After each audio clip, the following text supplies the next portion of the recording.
আসসালামু আলাইকুম বন্ধুরা, জোড়াতালি রান্নাঘরে স্বাগতম।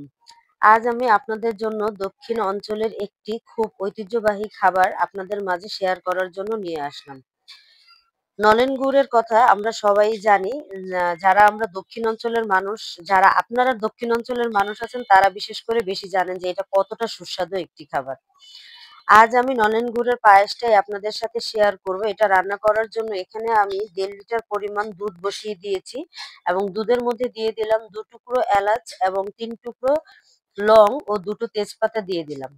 এখানে আমি আর কোনো মসলা ব্যবহার করব না। কেউ চাইলে এলাচটাও ব্যবহার করতে পারেন, কিন্তু আমি এলাচটা দিব না। কারণ এলাচটা গুড়ের যে ঘ্রাণ এটা নষ্ট করে ফেলে, আর আমি এটা চাচ্ছি না। এখানে আমি চায়ের কাপের ১ কাপ পরিমাণ আতপ চাল নিয়েছি। চালটা এখন আমি ভালো করে ধুয়ে দুধের মধ্যে দিয়ে এটা আমি ভালো করে রান্না করে নিব। প্রায় 80% আমি চালটা সেদ্ধ করে নিব। যখন এটা 80% সেদ্ধ হয়ে যাবে তখনই আমি গুড়টা দিয়ে দিব পায়েসের মধ্যে।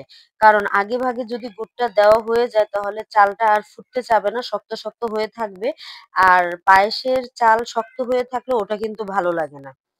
আর এখানে আমি পায়েসটা রান্না করার জন্য কোনো গুঁড়া দুধ ব্যবহার করতেছি না। একদম গরুর পিওর দুধটা নিয়েছি। আর কোনো পানিও ব্যবহার করিনি। সম্পূর্ণ দুধের উপরে এটা আমি রান্না করতেছি।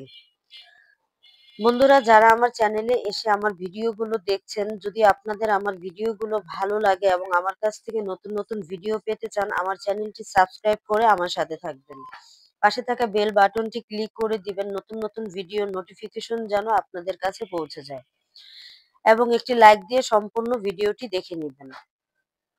গুড়টা আমি দিয়ে দিলাম। চালটা যখন আমার 80% সেদ্ধ হয়ে গেছে তখন আমি এখানে গুড়টা দিয়ে দিলাম। গুড়টা কি পরিমাণ গ্রেভিনেস সেটা তো আপনারা দেখতেই পাচ্ছেন, এবং আমি বলব অসাধারণ ঘ্রাণবহুল একটি গুড়। এটা যশোরের গুড়। যশোর থেকে আমি এই গুড়টা আনিয়েছি।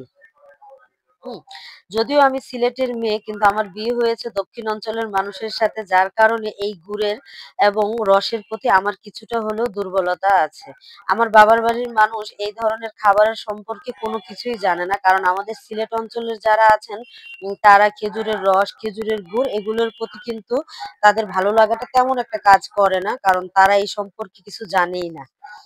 যেই দেশের যে খাবার আরকি প্রচলিত, একেকটা দেশের একেকটা খাবার থাকে। তারা তাদের ওই খাবারের প্রতি তাদের ভালো লাগাটা কাজ করে। এখানে আমি টুকরো, টুকরো করে রাখা প্রায় একটা নারিকেলের অর্ধেকটা নারিকেল এখানে আমি দিয়ে দিলাম। নারিকেলটা কিন্তু আমার বাবার বাড়ি থেকে আনা নারিকেল, আমাদের নিজেদের গাছের নারিকেল। তো এখানে আমি নারিকেলটা চাইলে কুড়িয়েও দিতে পারতাম। কিন্তু কোরানো নারিকেল পায়েসের মধ্যে খুব বেশি একটা ভালো লাগে না। তো একটু টুকরা করে দিয়েছি যাতে পায়েসটা যখনই মুখে নেব নারিকেলের টুকরোগুলো যাতে কামড়ে লাগে, এবং কামড়ে লাগলে এটা ভালো লাগবে। ভালো থাকবেন বন্ধুরা। আমি বিদায় নিচ্ছি। আল্লাহ হাফেজ।